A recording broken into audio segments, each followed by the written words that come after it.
Hello guys and welcome to my new video, and today we're going to be looking at my top 3 favorite healers when it comes to patch 10.2 based on my PTR testing. Now this is a very subjective video. There's no right or wrong answers, but I get this question every day and I decided to make a little bit of a list in terms of what I like about certain classes or why I think they're my favorite. Keep in mind, a lot of this video will focus on mythic plus content, but I will try and look at rating to some extent. I'll look at some of the popular builds that people are testing right now just to have an inkling, have a bit of a prediction in terms of where the gameplay is heading for certain healers when it comes to mythic plus and rating situations, but nothing is set in stone. This is very early on PTR stages. Anything can change. And if you like these videos, like and subscribe. It really helps out the channel, allows me to continue doing these healer videos, especially when it comes to 10.2 PTR. And in no particular order, let's go to the first healer that I've been enjoying a lot in 10.2, and that is going to be a Restoration Druid. Now the main aspect for Resto Druids when it comes to the next patch, it's the push towards Grove Guardians. Grove Guardians were introduced in patch 10.17, and they are building on top of Grove Guardians in 10.2. There's quite a few talents that have been changed to make Grove Guardians more powerful, especially with the fact that your 2-set bonus is all about the Grove Guardian nourishes. And it's not uncommon, depending on which build you're playing, both in Mythic Plus and Raids, for your Grove Guardians to be one of the top heals. And that might include Nourish. And you might ask yourself, who's casting this Nourish? What's happening? You don't even cast Nourish yourself. The thing is that your Grove Guardians are going to be casting multiple different abilities, and Nourish is going to be one of those, and that is going to be a substantial portion of your overall healing in all forms of content, depending on which talent build you choose to play. And that is, again, passive healing that is coming from your pets. Again, they're not really pets, they're more like totems to some extent, but that is passive healing that you can't really control too much. And this is either going to be something that's going to split the community, or it's something that's going to allow you or create a more fluid gameplay, especially when it comes to Mythic Plus content, because you can cast Grove Guardians when you're in different forms. That means you can go into multiple different forms and spend as much time as possible helping or providing additional DPS, because you can cast things like Grove Guardians in those forms, and if no one is in immediate danger of dying, you can just continue DPSing in those forms. And that is probably, for me, one of the main reasons why they introduced Grove Guardians, because if you look at Resto Druids, especially in Mythic Plus content before Grove Guardians, a lot of the times you would have to babysit the whole group. You won't have the time to go and shift into different forms, because I'm talking about pug situations. I'm not talking about organized content where everyone knows how to avoid damage and use defensives. I'm talking about your weekly pug, where you have to babysit a lot of the members because you need to make sure you maintain your HOTS on them. You want your master to do the work, and you can't really go into different forms. You can only basically provide Moonfire and Sunfire as your main source of DPS. And I think Blizzard actually looked at that and they're like, how can we encourage people to go into different forms a little bit more? And I think that's how Grove Guardians came about. So Grove Guardians, and there's more emphasis on Grove Guardians in patch 10.2, because again, the 2-set bonus is all about Grove Guardian Nourish. There is a 4-set bonus that has a feedback loop, which is a 2-set bonus, because once you get clear casting, you cast Regrowth. The Nourish that is cast from your 4-set bonus is also going to proc your 2-set bonus. There is a feedback loop. It might change your gameplay a little bit in terms of trying to, again, emphasize more on using your clear casting and things like that, which some people like, some people don't. Honestly, it's going to split some opinions. A lot of people don't really enjoy the 4-set bonus in terms of the power right now, but that might be tuned later on. We'll have to see. And overall, Resto Druid continuous healing has been changed a little bit. Every single healer received substantial single target healing buffs, but Resto Druid also received buffs to Wild Growth, and that is mainly to do with the fact that your Flourish was nerfed. They nerfed Flourish heavily, but they also reduced Flourish cooldown from 1.5 minutes to 1 minute, and Flourish is still very much usable depending on which build you're running and what content you're doing. And when it comes to raiding, Resto Druid can definitely see some changes in terms of which talents might become more popular or more usable, because right now on PTR, in terms of the logs that I've been checking out, things like Tree of Life has become a lot more popular, because you'll be picking talents like Scenarios Guidance, which means that your Tree of Life is going to proc Grove Guardians. Those Grove Guardians are going to work with your 2-set bonus, which means you're going to provide passive amount of healing. And there's been a lot of emphasis on getting as much Grove Guardians as possible, because you have to realize that Grove Guardians, when they fade with Scenarios Guidance talent, they're going to reduce the cooldown of your Tree of Life. So there's going to be, or there is a possibility of a shift when it comes to Restoration Druid raid healing, which some people might like, some people might dislike. I personally tried out this playstyle in raid situations, and I liked how many Grove Guardians I could spawn. Again, Blizzard has kind of cut down the amount of Grove Guardians you can get from these talents, because I think Blizzard thought it was a bit too powerful. But overall, I enjoyed the playstyle in Raids, I enjoyed the playstyle in Mythic Plus. The only downside for me right now, or unknown, is to do with the fact of how you're going to provide DPS is Restoration Druid, specifically in Mythic Plus content, because there's been a lot of changes in terms of Wrath and Starfire being buffed by 90%. There is a chance that Starfire might play a more integral part of your Resto Druid DPS.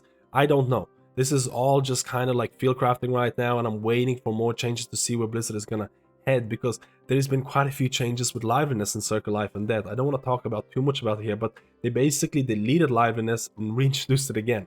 So I don't even know if Blizzard knows where they want to go with Restoration Druid damage patterns. If you're reading the tooltip right now between liveliness and Circle Life and Death, just remember, if you're watching this video right now, liveliness has replaced Circle Life and Death, and that is only a good thing, because the main difference for liveliness is that it does not shorten or reduce the duration of your HOTS and dots, which means that you don't, again, if you're playing with Circle Life and Death right now on live servers, you know the GCD gameplay that you have. You have to, again, your HOTS and dots are going to finish earlier, so therefore you have to press, or you always pressing buttons in order to maintain your dots and HOTS. With liveliness, you don't really have that rushed gameplay. And this is why I'm not 100% sold on Resto Druid right now. I'm going to include this in this list, but I'm not sure what the best DPS build is going to be for Resto Druid in Mythic Plus content, due to the fact that liveliness is reintroduced, due to the fact that things like Starfire were buffed by 90%. I'm not sure, and this is why, again, for me, the most fun playstyle for Resto Druid is Feral Form. I like to go into Feral Form, I like to apply Bleeds, and I like to go out, apply Moonfire, Sunfire, apply HOTS, and let them all marinate. And that for me provides the most exciting gameplay as Resto Druid when it comes to Mythic Plus content. I'm not sure if that's going to be the best way to go, and this is why I'm a little bit uncertain about Resto Druid, but overall, I'm liking the changes in terms of Grove Guardians. I like the 2-set bonus, I like the passive healing that you can provide with Grove Guardians. I like the fact that Grove Guardians allows you to go into different forms for a little bit longer. But overall, I still like the changes to Resto Druid, and I like Resto Druid healing profile. I like the way the Druids provide healing with HOTS and things like that. I like shapeshifting, and the class resonates with me. It might not resonate with you. I just enjoy where Blizzard is going with Grove Guardians. Again, no right answer for me. I'm going to include Resto Druids here, and you can let me know if you agree with this or not. And now we're going to go to the second healer in no particular order, Mistweaver Monk. I honestly have included Mistweaver Monk in a lot of these videos in terms of my enjoyment, because I do enjoy Mistweaver Monk. I enjoy that fist weaving, or I should be more clear about this. I enjoy that Feline Stomp, Awakened Feline build that you run in Mythic Plus content. You spin to win. Again, there is so much healing that you can do on these large trashback pulls, especially when I'm testing like Wake Rest Manor as Mistweaver Monk, pressing Feline Stomp and spinning Crane Kick, and honestly, you're doing an insane amount of healing and you're providing damage, and that feels really, really good. I do think that there are issues with Mistweaver Monk when it comes to pure utility in terms of not providing battle res or something like Bloodlust, and I do think that there are issues with Mistweaver Monk if you're playing this melee playstyle, that if you cannot be in melee, it can feel really, really painful. But I do enjoy the tier set bonus. I like the fact that Blizzard has looked at the 4-set bonus and they're trying to fix, or have fixed, a lot of the issues with the 4-set bonus in terms of different sources adding to that healing, and I think that's important. For example, I've been really enjoying playing my Mistweaver Monk in something like Mythic Plus content, where I might use something like Renewing Mist, and the person who has the Renewing Mist on them is there's going to be G Harmony on them, which means that they're going to be taking 50% more healing from me, which means I could use something like Instant Cast Vivify, which, again, through the talent Vivacious Vivification, and that feels very fluid. And in terms of larger trashback pulls, honestly, pressing Feline Stomp with Awakened Feline and then going spin to win with spinning Crane Kick felt pretty substantial in terms of the numbers that it provides, especially if you have a bunch of Renewing Mist out there with that Chi Harmony buff. But that is honestly going to depend on how high of a key you're currently doing. I talked about the fact that if you're not in melee, it can feel really painful, and this is why I think Mistweavers should get a talent, something like Holy Paladins have, in terms of providing additional range. I'm not sure if that's going to happen, but that would make, again, that would make the Feline Stomp playstyle feel a lot more fun. I do think that there's going to be a lot of people who don't resonate with that melee playstyle, but when we go to raids, the playstyle changes significantly. Now, in terms of the logs that I checked, in terms of my testing, a lot of people have been still running that Clouded Focus, that Yulon type of build, where you would be a 1 minute type of machine. You would provide so much healing every 1 minute because of Yulon, and you would have this kind of a specific set of abilities that you need to press in order to provide the maximum amount of output. You'll be maintaining as many Renewing Mists as possible. This was the build that people would run before this patch, and this is something that a lot of people are still running right now. This is not really considered the caster build, because if you're using something like Rising Mist, you still have to use Rising Sun Kick to extend your HOT, specifically Enveloping Mist during that Yulon ramp. Very hard caster type of playstyle during this ramp, where you can't really move too much, but you still have to stay in melee in order to use Rising Sun Kick. I'm not saying this is going to be the main way to go in 10.2, but this is something that a lot of people have been testing, or a variation of this. And we'll have to see if Blizzard wants this playstyle to still be the thing, because the playstyle of Mistweaver Monk in raid situations versus Mythic Plus is very, very, very different. And for me, that kind of gives you variations in terms of, hey, I'm going to play this playstyle in raids and I'm going to play a completely different playstyle in Mythic Plus, and it makes almost like two different healers. There is a lot of disadvantages when it comes to raiding as Mistweaver Monk due to this Yulon Clouded Focus build, because during those ramping windows, if you have to move due to mechanics or something along those lines, you are extremely punished, and people are going to be this is going to split the community. Let me know if you like that Clouded Focus Yulon type of build, because I know so many people are going to be, I don't want to play this playstyle, I don't want to play this playstyle during progression content, because if I have to move and something happens, my ramp is kind of ruined and that tilts me. I personally don't hate this playstyle, and if Blizzard decides for some reason to nerf this altogether, and then all of a sudden something like maybe Phalanx Stomp becomes much more viable and something like raid content, I would still like that. So for me, it's almost a win-win situation. I like most forms of Mistweaver gameplay right now. I just wish your melee range would be increased a little bit more, and I wish Mistweavers would receive a little bit more utility, or those large utility ticket items in terms of Bloodlust and Battle Res, but I'm not sure if that's going to happen. But overall, Mistweaver Monk has been a very fun healer for me to test both in raids and Mythic Plus. I'm not sure what the rating best build is going to be. Let me know if you want that Clouded Focus Yulon build to still be the way to go in 10.2. And now let's go to the last healer. In this case, it's going to be Discipline Priest. I have to include the healer that's getting the biggest rework out there, because I'm in the honeymoon stage where everything's new. The class almost feels like a brand new class. There's different rotation available, there's different talents, and you're kind of overwhelmed with how different everything feels. And for me, it feels pretty good. Now, that does not mean that I'm going to enjoy this playstyle 2, 3, 4 months down the line, because we'll have to see, because there's a lot of, again, this is going to split the community. There's going to be a lot of different opinions about Discipline Priest playstyle, because first of all, it's been simplified, and a lot of people might feel that the simplification is too much. In my personal opinion, I think the simplification had to come down to Discipline Priest, because if you're Discipline Priest who does raid content in the previous patches, look at some of the evangelism ramp windows. It is an insane amount of buttons you need to press in a specific order to maintain or get the maximum HPS, and it just feels, I think for most people would say, feels relatively clunky. So what did Blizzard do in terms of 10.2? They merged or removed a lot of the abilities. For example, in order to proc Schism, you press Mind Blast. In order to proc Shadow Covenant, you can use it or proc it by using Mindbender or Shadow Fiend, depending on which talent you're choosing. They also removed talents like Light's Wrath, which is specifically trying to dumb down the raid rotation, because no one was picking Light's Wrath in Mythic Plus content. So there is a lot of simplification in terms of how Discipline Priest plays, because there's been merging or removal of abilities. On top of that, there's a lot more emphasis on Smite, because your tier set bonus, specifically your 4 set bonus, which is all about Shadow Covenant windows, it's all about Smite. There's a lot more emphasis on Smite, and some people might say because Smite is becoming a more integral part of Discipline Priest, that you're becoming more of a glass cannon type of healer, because Smite requires a cast time. You don't have instant cast powered radiances anymore, which honestly I sorely miss. But you also have to remember that in order to start your DPS or healing through DPS as a Discipline Priest, it's a lot faster right now. There's a lot less setup time, because you have less abilities, or your abilities are merged. And I enjoy that type of playstyle. I think Discipline Priest is going to be a lot more engaging to new players. I think it's going to be a lot more approachable, because a lot of Discipline Priests, or a lot of new players who came into World of Warcraft, they might be like, yeah, Discipline Priest is by far the hardest healer, I'm never going to try this out, this is just too much. I think Discipline Priest is going to be a lot more approachable. Blizzard has also changed a lot of things in terms of Shadow Covenant, in terms of how it interacts with Mindbender or Shadow Fiend, depending on which talents you pick. And they also added additional continuous healing buffs to Discipline Priest through additional value in Penance. And I think that's been something that I've seen in a lot of healers. I think Blizzard wants you to have more continuous healing and less reliance on big cooldowns. And that is evident, especially in something like Mythic Plus content, because I think that's going to make, again, arguably going to make some of the Mythic Plus healing a little bit easier, on top of the fact that your spot healing has also been increased. So I've been having a lot of fun as Discipline Priest, testing out the simplified version of the class. I do think there's a lot of issues with the talent build. I think that's one of the biggest issues with Discipline Priest right now, because there's been so many talents that have been removed, or talents that have been merged together, and some of the talents just don't work as good as they used to be. On top of the fact that they're trying to introduce something like Ultimate Penitence, which has been buffed every single week because the tuning has been somewhat off.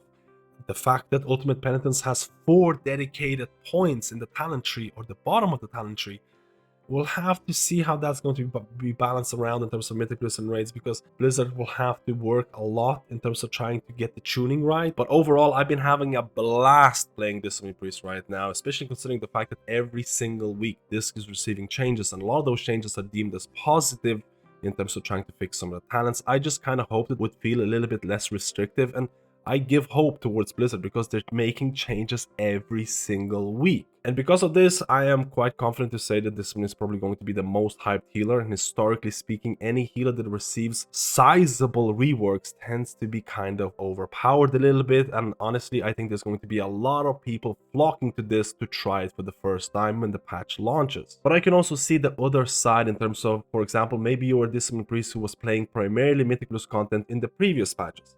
You were not running things like Light's Wrath, you were not using things like Evangelism, and you might look at this and you might say to yourself, it wasn't all that cluttered, it didn't need simplification. And I can see where you're coming from, but I also feel that people who were playing Disc in raids were definitely asking for some sort of simplification in terms of their rotation. There's going to be split opinions about the emphasis on Smite and things like that, the fact that you're using your instant cast powered Radiance. I would actually like instant cast power Radiance returning as a talent or something that is just built into the class, because it just makes it a lot more smooth. But I don't think that's going to happen, or at least Blizzard seems to be very adamant against that change. But overall, again, I'm enjoying my Discipline Priest. I'm having good time as Discipline Priest. I think it's going to be a lot more approachable, which I think is a good thing, but it's going to split people's opinions. Let me know how you feel about this in the comments below. Now, in terms of honorable mentions, I could include a lot of other healers out there because I don't hate any healers out there. I enjoy most healers. For example, I could include something like Preservation Evoker because I think Preservation Evoker is being hard carried by the 2-set bonus right now, because the amount of excess essence bursts you can get from a 2-set bonus, it's just wild, especially in something like raid environments, because I've been looking at logs and a lot of people are turning those excess essence bursts into something like Emerald Blossoms, and Emerald Blossoms build has been doing really well on PTO raids right now, where again Preservation Evokers are doing really high HPS. HPS can change any moment, so I don't want to focus too much on HPS, but there might be different builds emerging, different gameplay emerging for Preservation Evoker just because of something like the 2-set bonus, because it just feels so impactful. But I've been playing Preservation Evoker for such a long time, I kind of want to have it. I want to have a change. And besides that, Resto Shaman has finally received some buffs to Chain Heal, which means that the Chain Heal build is back on the menu, guys. And I think there's going to be so many people that are happy for this, because I think a lot of people re-roll to Resto Shaman because of the Chain Heal build. But it's also important to note that you might have mana issues, especially because things like Resurgence has been nerfed, and depending on which build you run or depending which stat priority you use, mana can definitely be an issue. We'll have to see if there's going to be an easy way to go around this. But it's still early days and it's hard to say which build is going to be the best. My intention, or at least I hope what Blizzard is trying to achieve here, is provide multiple different builds. Like for example, on live service in Mythic Plus, you can run multiple different builds, and I'm kind of hoping that the same thing is going to be possible in 10.2 because of this Chain Heal buff. Having multiple builds is better than being pigeonholed into running something that you don't want. So Shaman missed out on a dedicated spot in this video because I didn't get to test out the Chain Heal buffs, because they're live right now, but Mythic Plus is not open, or rating is not open, so I don't have a good feel in terms of how it's going to change some of the talents or how it's going to feel. Also, I'm somewhat unsold on the tier set bonus because I feel it might be somewhat situational depending on which build you're going to be running, and I don't really like that, because we had something similar to that in Season 2 where the tier set would have to go through multiple reworks and buffs before it was considered to be usable or good, or you might even have to adjust your playstyle to make the tier set good. And again, I'm still going to wait a couple of weeks in order to see how Shaman feels or how it plays, and then I'm going to make my decision. But right now, Shaman is going to be in the honorable mentions. And this section of the video is going to be about my main, because I get so many questions about which heal I'm going to main. So many people are interested to know which heal I'm going to be focusing on Season 3. It's important to note that in this video, I listed some of my favorite healers. I listed Resto Druid, I'm enjoying my Mistweaver Monk, I'm enjoying my Discipline Priest, but a lot of the times the choice for my main is going to depend on my guild. A lot of people don't know, but in Season 2, I mained Preservation Evoker because my guild asked me to play Preservation Evoker. In Season 3, my guild is asking me to play Holy Paladin because no one in our guild wants to play Holy Paladin. So there is a decently large chance that I might play Holy Paladin in terms of mythic raiding content, but I might maintain multiple healers. Another option is for the guild to recruit another healer who's a Holy Paladin and allow me to play any of the healers that I listed here. But for example, I can't really play a Discipline Priest because we have multiple priest healers in the guild right now.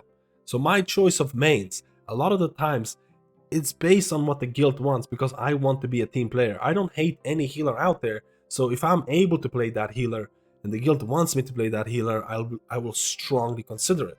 That doesn't mean that Holy Paladin is my favorite healer right now because I don't like a lot of the changes that happen to Holy Paladin, but let's be honest, Holy Paladin is a golden child and I can almost have a little bit of a prediction here. Based on historical data, I think it's going to be very surprising if Holy Paladin is not going to be included in a lot of the raiding guild rosters or is not going to be doing well in Mythic Plus content because, again, historical data is there. Holy Paladin is the golden child, so this is why my guild is asking me to play Holy Paladin. We'll have to see where it's going to go, but ultimately it's my choice. I get to decide which healer I play because I pay money to play this game, but I want to weigh out my options. I want to see what's the best for the guild. I want to see which healers are going to be needed in Mythic content, which healers are going to be doing well in Mythic Plus and things like that, and my enjoyment and my fun of the game. So this is just me thinking out loud in terms of what's happening to me, in terms of what healers I'm enjoying the most and what's happening in terms of my guild situation. I hope that this video has helped you in some sort of way in terms of giving you an overview of certain healers that I enjoy. Maybe it's going to provide you an overview or give you more options in terms of which healers you want to play in 10.2. Let me know, guys. And again, if you like this video, like and subscribe, and I'll see you in my next video.